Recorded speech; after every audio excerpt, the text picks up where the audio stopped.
Norma, un gusto tenerla acá en Ciudadanos Ilustres. Es un gusto, una gran satisfacción para mí que ustedes me reciban en este recinto. Eh, Norma, si a los que ven el programa tuviésemos que decirle qué es. ¿Usted siente que es una investigadora, una docente, una científica? ¿Qué es? ¿Usted qué siente que es?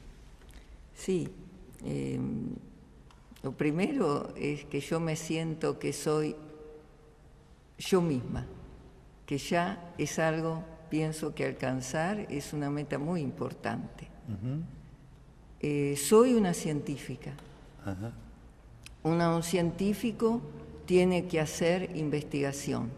La investigación es su trabajo cotidiano. Pero la ciencia no es solamente un conjunto de investigaciones, así como una casa no es solamente un conjunto de piedras.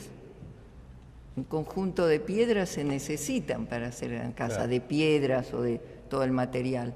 Pero todo ese material, que en sí es importante, necesita la construcción del edificio. Y entonces el poder llegar a construir el edificio, el gran edificio de todas esas investigaciones, es lo que yo considero ciencia, al menos llegar a ser una parte de la ciencia. Y soy y me asumo netamente como científica.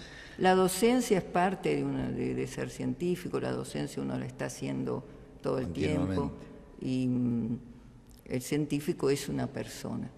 Vamos a Ensenada. Cuénteme un poquito cómo era su hogar familiar, su papá, su mamá, sus hermanos, cómo estaba compuesto el hogar.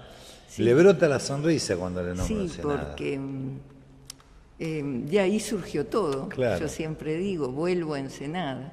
Y además me gusta decir, me gusta decir, yo nunca fui de mi barrio si siempre estoy llegando. Claro. Recordando esas palabras, ¿no es cierto?, del tango, que me gusta mucho también. Nací en un hogar hermoso, muy feliz, una infancia muy feliz, una infancia dorada para mí, en los recuerdos que tengo, y eso es algo que es un cimiento con la imagen paterna, materna, la de mis hermanos. ¿Qué hacía su papá? Y cuando me dicen qué hacía su papá, y yo tengo yacimientos petrolíferos fiscales, No, trabajaba en destilería La Plata, pero también destilerías poniendo en marcha, ya luego con su gran capacitación y experiencia, poniendo en marcha destilerías en todo el país, o llevando las ampliaciones que se hacían en distintas plantas de todo el país. Yo recuerdo las reuniones que se hacían en mi casa, venían los ingenieros, ¿Y su transmitían. mamá? Y mi mamá era una excelente madre, excelente persona, que educaba, era la que me enseñó mis primeras letras, mis primeros números, Ella la era que ama de se casa. ocupaba de nosotros. Claro. Ella es lo que se llama ama de casa, que lo hacía de manera ejemplar y con muchos galones. Se ocupaba de todo, se ocupaba muy bien, era una imagen con una educación, una clarividencia. Venían a pedirle consejo tantas personas, tantas familiares y no familiares, un consejo. Cuando a uno le vienen a pedir un consejo por una situación, por algo personal, por algo material, por algo educacional, es porque es una persona que... Y eso también me llegaba. Yo estaba siempre con los mayores, yo quería estar con los mayores. ¿Y hermanos? 2 hermanos, el mayor que me ha acompañado hasta aquí, que me ha traído desde Ensenada, Antonio Héctor, y el menor Julio Alberto, también que estudiaron, que colegios, Antonio Héctor Colegio Industrial, luego comenzó Agrimensura, toda la parte construcción naval, Astilleros Río Santiago, hasta cercanamente oficinas técnicas, planificación, de diseño, construyó barcos, se construyó él mismo los barcos de vela. Desde muy chico ya se construyó y era lo suyo la navegación a vela, que sigue practicando de manera también profesional con regatas y mucha gente de la zona y de aquí de La Plata, de la ciudad de La Plata. Escuela primaria en Ensenada. Escuela primaria en Escuela Nacional Primaria número 2, Hipólito Bouchard, del Marino francés, y una escuela de la cual tengo recuerdos hermosos, y mi primera visita al aula y los primeros días en el aula. El primer grado, regresaba de mi casa, o sea, era la ilusión del primer día de clase. Se me había preparado ya desde hacía... ya estaba preparada, digamos, comenzaba a prepararme desde los 4 años. ¿Y la secundaria?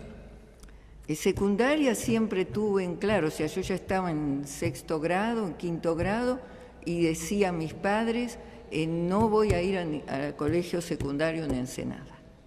Y tenía ya mis razones del por qué, y ya tenía todo, mi elección, y tenía que ir a un colegio en la ciudad de La Plata. O sea, yo tenía claro que por qué, y además tenía claro lo que quería estudiar luego, ¿no? Y entonces vine a la Escuela Normal Nacional número 1 de señoritas, Miss Mary O'Graham, que trajo una de esas maestras que trajo de Estados Unidos. O sea, que usted ya sabía que esa iba a ser su escuela. Sí. ¿Y por qué esa elección de esa escuela? La elección. Bueno, tal vez sabía mejor por qué no tenían que ser las escuelas secundarias en Ensenada. Esa elección porque, bueno, mi padre quería y me decía bachiller, el Liceo Víctor Mercante, porque claro, el Colegio Nacional en esa época, pero él, el Colegio Nacional, bachiller. Y por mi madre y demás, por la influencia del entorno y demás, era que una niña, una señorita, una adolescente, bueno, y era noble el ser maestro. Y luego uno, después de maestro, de ninguna manera era mi meta para ser maestra ejerciendo, sino para llegar a la universidad. Pero era muy buen colegio, ¿Y eso actividades sí, extraescolares? muy buen colegio. ¿Y actividades Las que tengan con el deporte? Actividades extraescolares, sí, se da mucha importancia a las actividades extraescolares, pero yo pienso que un niño ya con la escuela, con lo que tiene que llevar adelante, si va bien en la escuela y lo que quiere hacer en la escuela, y luego la vida de familia, y el tiempo que se acuerda a la diversión y a los juegos, ya para una niñez está muy bien ocupada. Eso es lo que pensaba mi padre.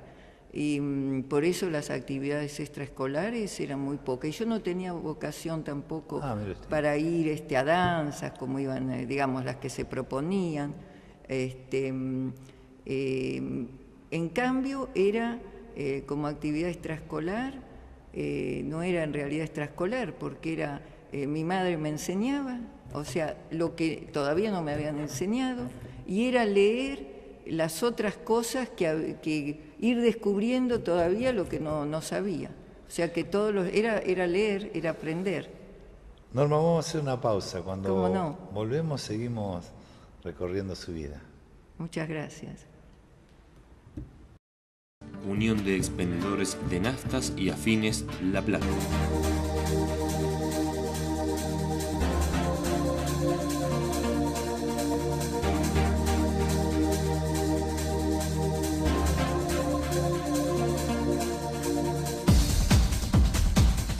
Gimnasio Fitness. 800 metros cuadrados de infraestructura dedicados a obtener tu completo bienestar psicofísico. Por eso a las tradicionales técnicas de aeróbica, musculación con carga y máquinas, agregamos clases personalizadas de pilates, pilates con máquinas y asesoramiento médico. En calle 40 entre 14 y 15, Gimnasio Fitness, dirigido por el profesor universitario Adrián Simonato. Centro Médico de Día Sana Sana, especializado en adultos mayores con capacidades diferentes. Atención personalizada, profesionales de excelencia. Calle 505, número 2546, entre 20 y 21. Centro Médico Sana Sana. Algo distinto para gente especial. Ida, restaurante y casa de té. Calle 54, número 684, entre 8 y 9. Horario corrido, de martes a sábado. Cenas, de viernes a domingo. Reservas al 482-5875. Jardín Maternal Pie Pequeño, calle 1, número 344, entre 528 bis y 529 Tolosa. Teléfono 421-1559. Diprejep número 6191. Búscanos en Facebook, Pie Pequeño Jardín Maternal. Sociedad Argentina. Picadas, tablas gourmet, vinos, regalos empresariales, eventos. 422-6688, 483-6660. Calle 12, número 260, entre 37 y 38. www.sociedadargentina.net.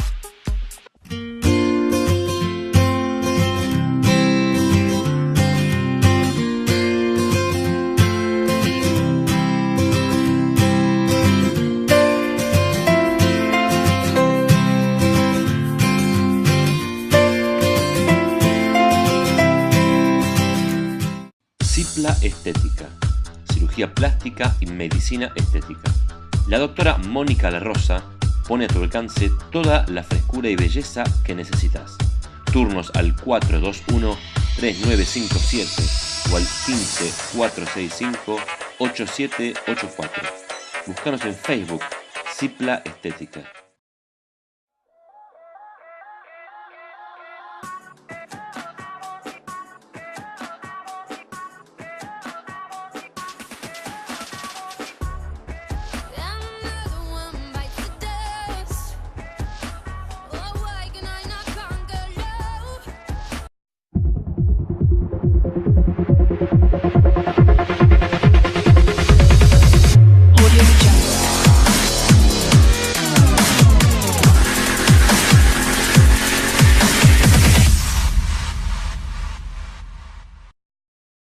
Segundo bloque de este primer programa de Ciudadanos Ilustres con Norma Sánchez. Norma, habíamos hablado en el bloque anterior de la escuela secundaria. Llegó el momento de elegir la facultad. ¿Cómo aparece esa elección? Porque usted ya sabía, cuando estaba en la primaria, qué escuela secundaria no quería o sí. hacia dónde iba a ir. ¿Cómo aparece la elección de la carrera? Sí, ya estaba también en la escuela primaria, digamos, estaba desde pequeña por lo que había manifestado, ¿no es cierto? En mi casa, las ciencias duras, la física, la química y mi mamá la astronomía. Y entonces en esa influencia yo seguía y además porque me gustaba. En las vacaciones yo trataba siempre de ir por más, en el aprendizaje, en las imágenes. Siempre estaba eso, y así que cuando llegué a quinto grado en la escuela primaria, sexto grado, ya estaba claro. A pesar de que, bueno, no había enseñanza en ciencias y demás. Pero bueno, era como tarea extraescolar, como usted dice. Luego en la... Perdón. No, discúlpeme. Luego en la escuela, para responder más específicamente su pregunta, luego en la escuela secundaria ya ahí se da una división, ¿no es cierto?, de ciencia, sí, donde uno ve mejores materias. A pesar de que la enseñanza de la física no se daba, yo pienso ahora, con la perspectiva, digamos, y en ese momento también lo pensaba. Era una enseñanza muy, en cierta manera, muy limitada, pero sí se daban conceptos de óptica, teníamos excelentes laboratorios allí de química. Ya estaba, la elección ya estaba. Y recuerda... Todas las materias me gustaban, pero claro, la elección ya estaba. Y también tuve una profesora de matemáticas, la señorita Ana María Vidal, también rindo homenaje a ella, o sea que usted claro, hace pienso que es conocida en la ciudad de La Plata, tenía familia y demás. Era una persona que había hecho de su trabajo una vocación, una devoción, un apostolado, como se decía en esa época, de 3 años hilados, digamos, o como se dice coloquialmente, al hilo, ¿no? 3 años seguidos, primero, segundo y tercer año, matemáticas con ella. O sea que yo en esa matemática, me acuerdo que ya comenzaban a dar un capítulo que no se había dado antes, ahora tal vez ya eso desde hace años está incorporado, pero que era la llamada teoría de conjuntos, una matemática de más lógica matemática, y a mí me sentía como pez en el agua con ello, y nos enseñó matemáticas, todo ese tipo de nuevas matemáticas, ecuaciones, que era, y me acuerdo cuando fue el concepto en tercer año, que nos enseña que había teoremas, el concepto de teorema, que fue algo que me deslumbró y algo que había estado también tratando de ir por más, y pasé, me hizo pasar, pude explicarlo, lo tengo tan claramente. Son influencias que quedan muy bien, ¿no es cierto? ¿Y cómo fue? ¿Recuerda su primer encuentro con la facultad? Sí, el encuentro en la facultad, bueno, había examen de ingreso y el curso preparatorio se daba en el Colegio Nacional, Matemáticas y Lengua. ¿En qué año fue? Y no recuerdo mucho. En esa época para mí esos años, pero yo puedo hablar de tiempo. Digo, ese paso de la escuela secundaria a la facultad. Tengo muchos años. Ese paso a la... Pero no es el año, o sea, son... Sí, momentos. Era los años, digamos, la última mitad, hacia el fin de los 60. Y esa... Hacia el fin de los 60. Y ese encuentro como... Porque el cambio es notable. Era un cambio, yo lo noté, o sea, fue como una transición de fase en términos, digamos, físicos. Tengo del curso de ingreso también tengo una imagen muy, muy importante. Tuve 2 personas, una que luego iba a ser profesora en la facultad de una de las materias, y otra, un profesor que ¿Era exigente el Los examen? 2 profesores eran exigentes, eran muy buenos profesores, pero yo lo hice de manera muy fluida, e incluso me hacían pasar y demás. Me acuerdo de uno de los profesores, creo que el nombre era Escalante, o habría tantos, pero bueno, era muy, muy profesor, ya muy senior, de avanzada edad. Y cuando hubo que comentar allí textos de autores argentinos muy importantes que nos hacían leer, entonces yo comencé a comentar un texto que nos habían hecho leer ahí, que había que hacerlo, y me dijo: usted hila finito, y está hilando finito, claro. Hila muy finito, y me acuerdo siempre que hizo así, que se lo dijo a todos, que para mí fue un reconocimiento orgullo, de lo que se llama en ese momento. En las otras había que hacer operaciones. ¿Y cómo fue el día que se graduó? Matemáticas. ¿En la facultad? Sí. ¿Fueron sus padres? No, todo lo vivía de una manera muy sencilla, y, o sea, así como usted si me dice cuando cumplió sus 15 años, la fiesta de 15 o las fiestas de cumpleaños o fiestas de... No iba por ese tipo de festejos ni reconocimientos. Pero era sí algo que era tiene un presente deber. La última materia, Era algo que tenía que dar la materia, que tenía que terminarla, que tenía que darla lo antes posible, porque había que seguir, porque no había que perder tiempo. O sea, a partir cuando ya después que uno entra a la facultad, que comprendo la diferencia en la facultad, la gran diferencia, y que entonces en la facultad tiene que ser uno, porque uno está librado un poco, o estaba librado a la buena de Dios, digamos, claro, el esfuerzo ¿no? personal. Tenía que ser uno porque, claro, no era el medio de los profesores y demás, o sea, había demasiada gente, no, tal vez toda la que tenía que haber, pero eran anfiteatros que a veces estaban repletos, con un profesor solo para tanta gente, que uno no podía hacerle preguntas, o que podía hacérselas muy poco, discutir. Yo era más por la discusión personalizada, bueno, poder ir y ahondar en cosas que no se podía, pero luego a medida que uno va avanzando en la carrera, que los grupos se va haciendo más chicos, puede ir llegando, y entonces es donde, bueno, hice la elección, ¿no?, de hacer, yo había empezado física y astronomía, las dos juntas, luego me doy cuenta que en realidad es física, que astronomía luego es una, digamos, sería, no quiero decir una rama de la física, pero que el fundamento era la física, y siendo por eso, el resto luego venía. Norma, vamos terminando este primer programa. Yo voy a cerrar el programa. Nosotros nos quedamos charlando, ¿le parece? Sí, digamos, hay muchísimo para conversar. Y muchísimas gracias. No, al contrario. Bueno, y nosotros nos volvemos a encontrar la semana que viene aquí en el recinto del Consejo Deliberante para ser juntos ciudadanos ilustres.